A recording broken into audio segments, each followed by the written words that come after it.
Hey there, happiness seekers. Welcome to Elevate Daily, where we seek to give advice that can make your lives brighter and more fulfilling. Today, we're exploring something that most people either avoid or completely misunderstand: alone time. Many see it as lonely, even uncomfortable, but in truth, alone time can be one of the most powerful tools for emotional strength, clarity, and growth.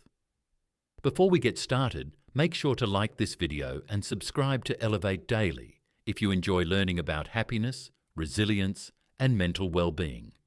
Your support really helps us grow this community of positivity. Part 1. The misunderstanding around alone time. Let's start by clearing up a big misconception. Being alone doesn't mean being lonely. Loneliness is when you crave connection but can't find it. Alone time, on the other hand, is when you choose to disconnect from others temporarily to reconnect with yourself. It's an intentional pause in a noisy, overstimulated world, and it can be one of the healthiest habits you ever develop. Think of your mind as a phone. Every day you open apps, conversations, work, social media, responsibilities, and all of that drains your battery. Alone time is when you plug in to recharge. Without that downtime, you eventually hit low power mode, emotionally exhausted, reactive, and disconnected. Part 2. Why emotional resilience matters. So why does this matter? Because life will always throw challenges at you: stress, change, loss, uncertainty. Emotional resilience is what helps you face those moments without falling apart. Resilience isn't about pretending you're okay. It's about bending without breaking, adapting to what life brings, and bouncing back stronger. But here's the thing: you can't build resilience in chaos. You build it in the quiet moments, when you can think clearly and regulate your emotions. That's where alone time comes in. When you spend time alone, you're training your mind to stay calm under pressure. You're learning how to self-soothe, self-motivate, and self-reflect, all key pillars of resilience. Part 3. The science of solitude. Now let's talk science for a moment. Studies on solitude show that time spent alone, intentionally, allows the brain to switch from reaction mode to reflection mode. In reaction mode, you're constantly responding: messages, meetings, people's emotions, noise. It's draining. In reflection mode, your brain can finally process. It organizes your thoughts, stores memories, and connects patterns. This reflective state activates parts of your prefrontal cortex linked to emotional regulation, problem solving, and creativity. That's why people often say their best ideas come in the shower or during a quiet walk. Your brain finally has space to breathe.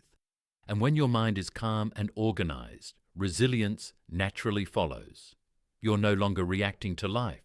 You're responding with intention. Part 4. Alone time and stress reset. Let's imagine your day as a backpack that gets heavier with every stressor. Work emails? Add a rock. Family tension? Add another rock. Constant notifications? You get the idea. Now, if you never take that backpack off, it starts to weigh you down. Alone time is when you finally set it down, stretch your shoulders, and reassess what you're carrying. Even a short 15 to 20-minute break of true solitude can lower cortisol levels, your body's main stress hormone. Whether you sit quietly, journal, or just breathe, that small pocket of stillness helps your nervous system reset.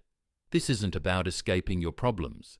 It's about creating the mental clarity to face them with composure. Part 5. How alone time builds independence. Another overlooked benefit of solitude is self-sufficiency. When you're constantly surrounded by others, it's easy to rely on them for entertainment, advice, or validation. Alone time takes away those crutches and forces you to reconnect with you. At first, that silence might feel awkward. You might even feel bored or restless. But if you stay with it long enough, something beautiful happens. You start enjoying your own company. You learn that you can comfort yourself, inspire yourself, and find peace on your own terms. And once you've experienced that kind of self-trust, it becomes incredibly hard for life to shake your confidence. You've proven to yourself that you can stand strong, even when it's just you. That's emotional resilience in action. Part 6. How to use alone time effectively. Now, not all solitude is equal. Sitting alone while scrolling through social media doesn't count, because your brain is still overstimulated. The goal is intentional solitude, where your mind has room to settle and reflect. Here are a few ways to make your alone time meaningful. 1. Go for mindful walks. Leave your earbuds at home and just observe your surroundings. Notice the sounds, colours and sensations. 2. Journal.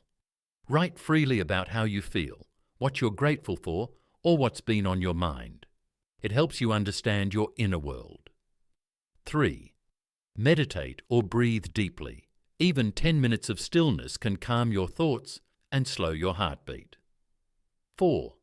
Engage in creative hobbies, painting, writing, music. They help you process emotions in non-verbal ways.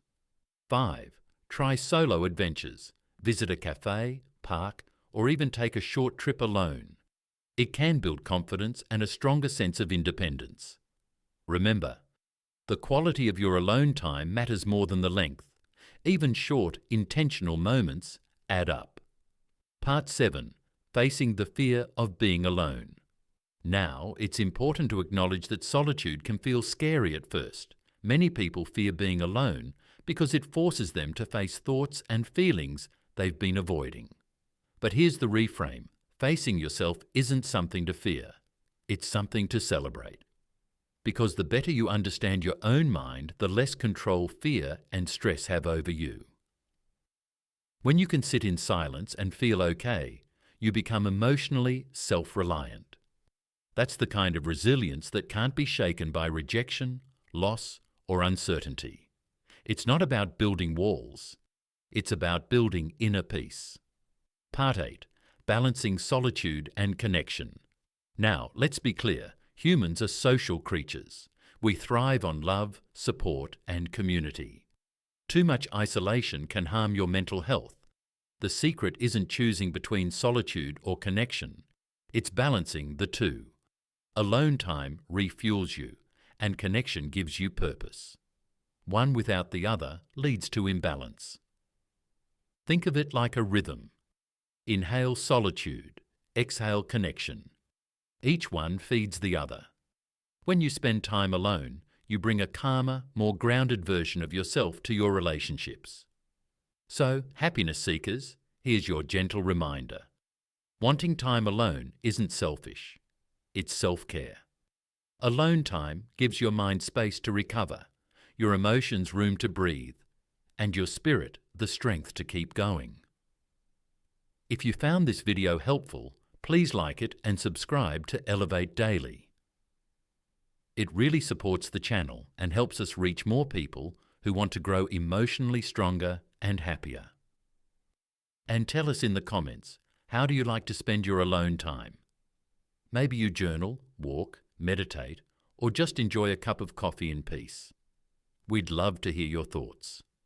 Until next time, remember, solitude isn't the absence of love.